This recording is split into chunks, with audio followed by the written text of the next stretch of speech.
Саламатсыздарбы, бул жаштардын келкел саясий дебаттары алып баруучу мен Перса Сайтбурхан. Биз бүгүн президент Садыр Жапаров жумушка келгенден бери айтып келе жаткан блокчейн технологиялары бул Кыргызстандын жашоосунун ар кандай тармагында кандай ишке киргизилет, бул жөнүндө сөз кылмакчыбыз. Ал эми бул үчүн бизде конокто Улуттар биримдиги партиясынан Данияр Ахматов жана блокчейн технологиялары боюнча сертификацияланган адис Миров Атай болмокчу. Саламатсыздарбы? Алгач эле бул блокчейн технологиялары эмне, ошол боюнча кыскача видеону көрүп алсак. Блокчейн деген эмне жана ал кандайча иштейт? Блокчейн бул ар кандай маалымат базаларын куруунун ар тараптуу куралы. Бул ишенимдүү, бузулушу кыйын технология.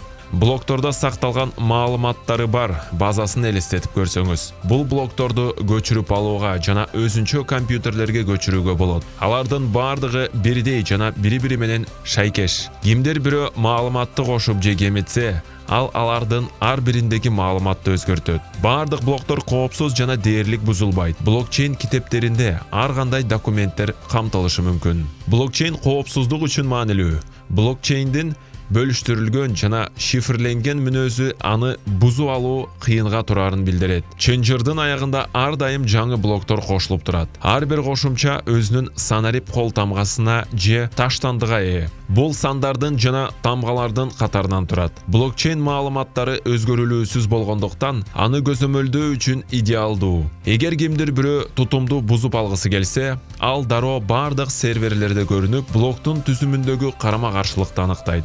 Блокчейндин негизги артыкчылыктары кайсылар? Ачык айкындуулук.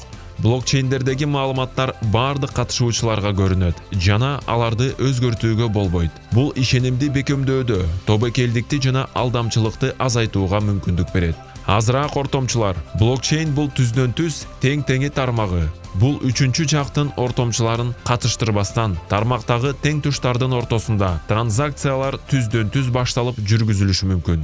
Тезирээк процесстер. Блокчейн көп партиялуу сценарийлердеги процесстерди тездетип, иш убактысы менен чектелбеген тезирээк маалыматтык операцияларды жүргүзө алат. Автоматташтыруу. Блокчейн программаланат. Шарттар аткарылганда иш аракеттерди, окуяларды жана төлөмдөрдү автоматтык түрдө баштоого мүмкүнчүлүк берет. Блокчейн шайлоо чечими. Сиз шайлоо участкаларында гана эмес, компьютер, планшет, уюлдук телефон аркылуу да добуш бере турган, бирок шайлоочулардын добуш берүүчү жайга физикалык түрдө кирүүсүнө жол бербестен, ошол эле учурда жалпы элдик шайлоого салыштырмалуу мыкты кепилдиктерге бере турган онлайн тутумун элестетип көрсөңүз. Каалаган убакта текшериле турган коопсуз жана белгисиз үн. Эки жолу добуш бербей калуу же шайлоонун натыйжаларын бурмалоо. Кол менен башкаруу талап кылбагандыктан төмөнкү операциялык чыгымдар. Добуш сатып алууну жокко чыгаруу. Блокчейн технологиясынын өзгөчө мүнөздөмөлөрүнүн жардамы менен бул өлкөнүн экономикасын түп тамырынан бери өзгөртө алат. Блокчейн технологиясынын колдонуу ачык айкындуулукту, объективдүүлүктү, талашсыз добуш берүүнү жана шайлоо процессинин ачыктыгын камсыз кылып, интернеттин маалыматтык телекоммуникациялык тармагын пайдалануу менен мыйзамдуу, ишенимдүү добуш берүүгө даярдануу жана өзгөртүү боюнча иш-чаралардын толук циклын ишке ашырууга мүмкүндүк берет. Учурда Эстония шайлоо системасында блокчейн технологиясын ийгиликтүү колдонуп жатат.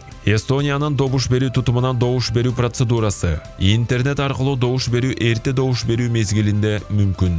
Сизде эрте добуш берүү мезгилинде электрондук добушуңузду 2 жол менен чексиз жолу өзгөртүү мүмкүнчүлүгү бар. Интернет аркылуу же салттуу ыкма менен. Мындай жол шайлоочуга таасир этүү аракеттерин маанисиз кылат.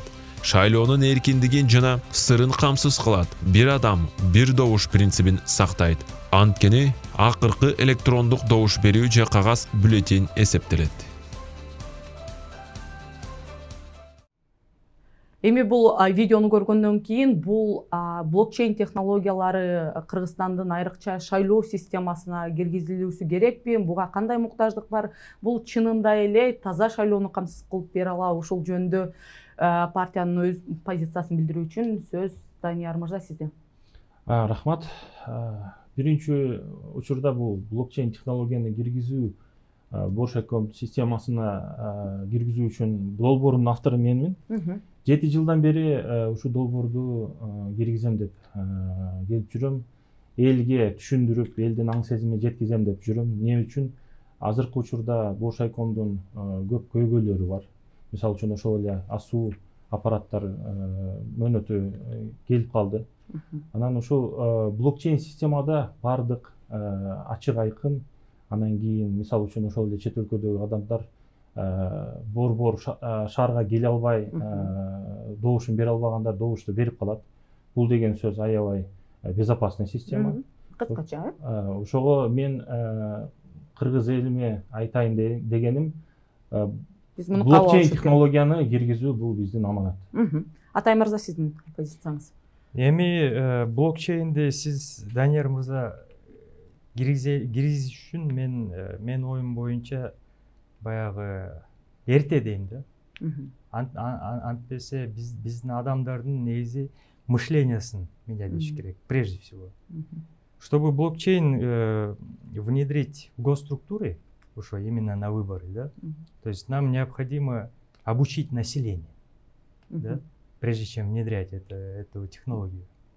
И как по моему мнению, биртке эрте болуп атат да, блокчейнди киргизишти. Элдердин аң сезими даяр эмес деп ойлойсуз? Ооба, элди ошол масштабирование кылыш керек да, подсознаниясын. Чоң рахмат. Азыр болсо сиздерде ар бириңиздерге 4 минуттан убакыт берилет. Ошол 4 минуттан ичинде бири-бириңиздерге кеминде 2ден суроо берип жетишиңиздер керек. Атай мырза, сиздин Даниярга болгон сурооңуз? Данияр мырза, ошо негизгиси сиз деген блокчейнди ошол оюңуз жакшы экен. Негизи жакшы. Антпесе рано или поздно мы приведем к этому. Блокчейн система биздин негизи Кыргызстанга келет. Рано или поздно келет. Бирок большое жирное но существует, да? Каким образом будет это блокчейн внедряться именно на выборы? И как оно будет контролироваться? Негизи өзү блокчейн деген бул децентрализация да.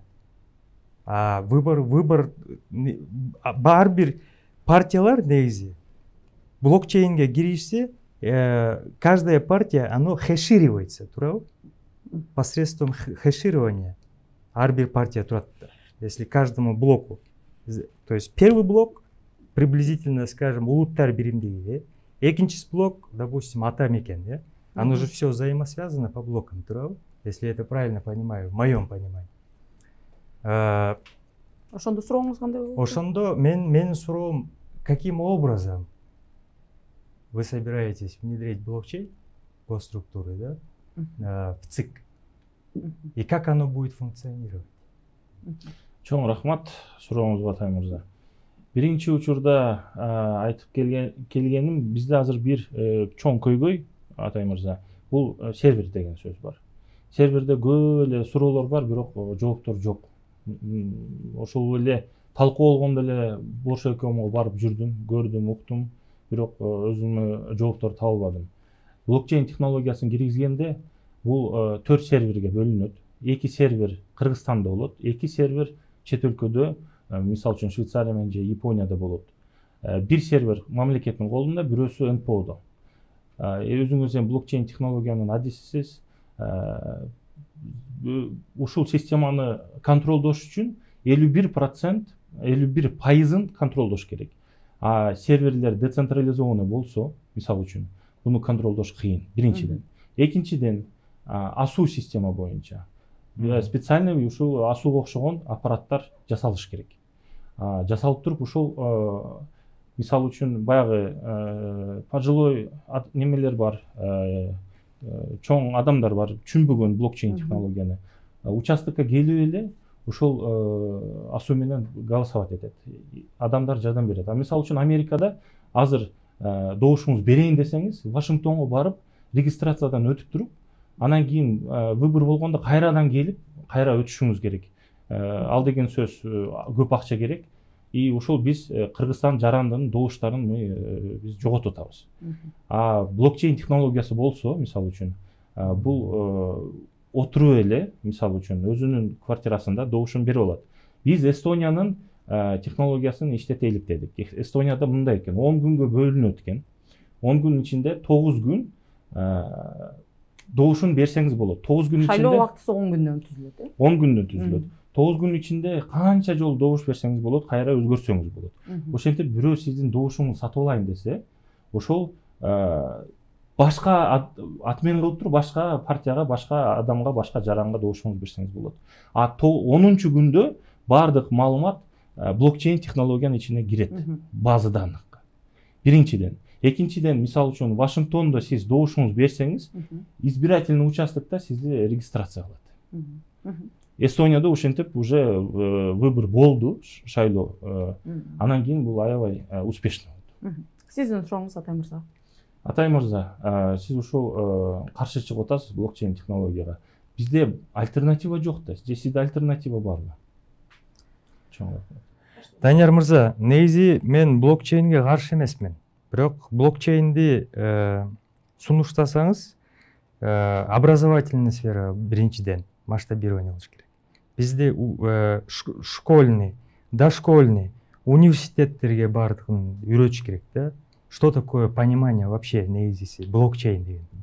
Бүгүнкү күндөрдө блокчейнде кандай деген мошеннический проекттер чыгып атат. Сиз өзүңүз билесиздер. Элдер алданып атат биринчиден. Сиз өзүңүз билесиздер кайсы проекттер. Ал проекттерди айтпай эле коеюн. Бирок эми ошо самый простой могу блокчейн проекттерди эл деген түшүнбөй акчасын баарын коротуп, койго алмашып, уйга алмашып жүргөндө кайсы выборду сүйлөп атабыз биз негизи. Эл деген түшүнө албайт, эмне деген блокчейн деген эмне деген билбей атат. Анан эми баягы госструктурага, выборга сиз сунуштасаңыз, ал бирке эрте деп ойлойм. Сиздин сурооңуз эгер. Мен жооп жооп берейин. Мисалы үчүн Атай мырза, эми кантип айтайын сизге? Бул сиз адиссиз. Блокчейн технология менен азыркы мошеннический схемалардын эч кандай тиешеси жок. Мындай караганда. Анан кийин азыркы мошеннический схема мурда эле болгон, блокчейнсиз эле. Сетевой маркетингде канча адамдарды эм алдап кетти. Бул мошенниктер өзү баардык жаңы ыкмаларга адаптация боло берет экен. Блокчейн барбы, блокчейн жокпу, алар баардык нерсени өзүнө жараша иштетет экен бул. Блокчейн технология өзүнүн негизинде бул таза система. Децентрализованный. Бизди Кыргызстанда качан оңолобуз? Биз ушул человеческий фактор дегенди алып койгондо оңолобуз бизчи. Азыркы учурда биз кочевникпиз. Бизге ушул бир система оңдобосо башка эч ким оңдоп албайт биздичи. Эми баягы сиз айтып атасыз, баягы биздин кыргызстандыктар үйдө отуруп алып эле добушун берет экен деп. Бирок эми злоумышленниктерди бир партиядан эгерде элдин добушун сатып алабыз десе, алар криптовалюта менен да сатып алат да. Добушун сатканда дагы бир адрестик кошелек бар, сиз билесиз, USDT деген. Баягы тезергечи $1 Ошол кошелекко идентификацияны дагы регистрация кылышпайт, туурабы? Документтерди предварительный регистрация кылбайт. Ал деген жөн эле алып берет да ал криптовалютаны ошол адреске эле.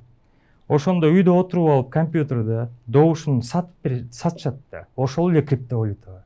Это же облегчает коррупционеров. Как бы купить легче, туурабы мындай? Добушун сатып алганга вообще самый идеальный вариант болот бу. Посредством крипты. Эми Атай мырза, бизде азыр явкада канча болуп атат? 29%, 29% болуп атат. Блокчейн технологияны киргизсе 100%га чейин чыгышы мүмкүн. 100% болбосо да 90%га чейин чыгышы мүмкүн. Эл жалпы эл добушун берет. Чет өлкөдө турган биздин мигранттар добушун берет. Пенсионерлер үйдө отуруп добушту берет. Биринчиден идентификация болот, паспорт менен через карта ридер. Андан кийин анонимизация болот. Өзүнүн токенде ошол өзүнүн кандидатына салат. Сиз айтып атасыз азыр эми взятка депчи. Эми ал деген сөз азыр эле подкупту баягы Эстониянын системасын алсак, 10 күндө алсак, 9 күнүн ичинде сиз ар кимге добуш берип чыксаңыз болот. Баардыгынан акча алып. Бирок эми блокчейнде сиз айтып атасыз токен менен, это получается баягы смарт-контракт менен турабы? Смарт-контракт эми сиз күчтүү адиссиз. И смарт-контракты дегенде, это же понимание, если то это, турабы? Допустим, самый мындай легкий вариант айтып берейин. Баягы кофейный машинкалар бар эмеспи?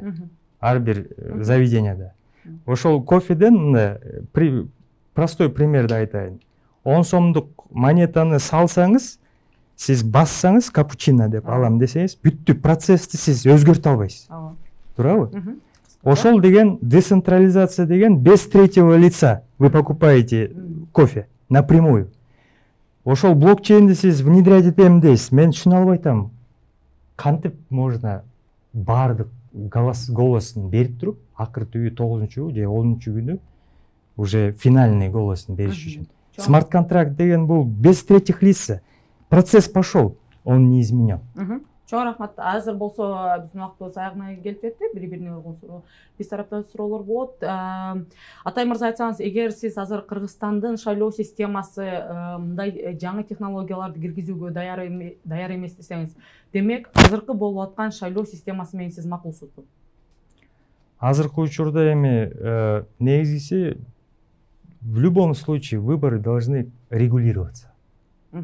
Децентрализация деген понятияга биз келе элекпиз.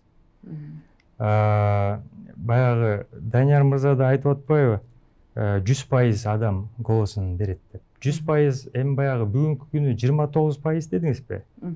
Анан блокчейнди внедрять этсек 100% келет.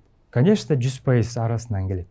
Эгерде үйдөн отуруп алып эле баягы голосун 2000 сомго сатыш үчүн үйдө эч жакка чыкпай, любой адам үйдө отуруп алып эле ошол блокчейн системада 2000 сом посредством криптовалюта алып туруп добушун сатып атат. Туурабы? Оно если не регулируется, бизде ЦИК должен регулировать. А криптовалютаны канча эл колдоно алат? Сиз ушундай бир эме кандай рисктер бар экенин жөнүндө айтып атпайсызбы? Криптовалютаны Кыргызстанда канча киши колдонот? Ошону сатып алууга мүмкүн болуп тургандай. Азыркы бүгүнкү күндөрдө криптовалютаны мен билем, бир 2 точкадан любой адам келип туруп сатып алса болот. Бирок массалык түрдө таралган эмес, элдердин арасында, элдердин жалпы колдонууда жок да. Жок. Чоң рахмат. Данияр мырза, сизге суроо, эгер сиз блокчейн технологиялары боюнча айтып кетсеңиз, негизи сиздин оюңуз боюнча Кыргызстан шайлоосундагы негизги көйгөй эмнеде? Кыргызстан шайлоосунда негизги көйгөй биринчиден централизация, регулирование. Ал деген сөз эл ишеними жоготту бул системагачы, Боршайкомдун. Экинчи, бул асуулар эскирип калды. Асуунун өзүнүн гарантиясы бар.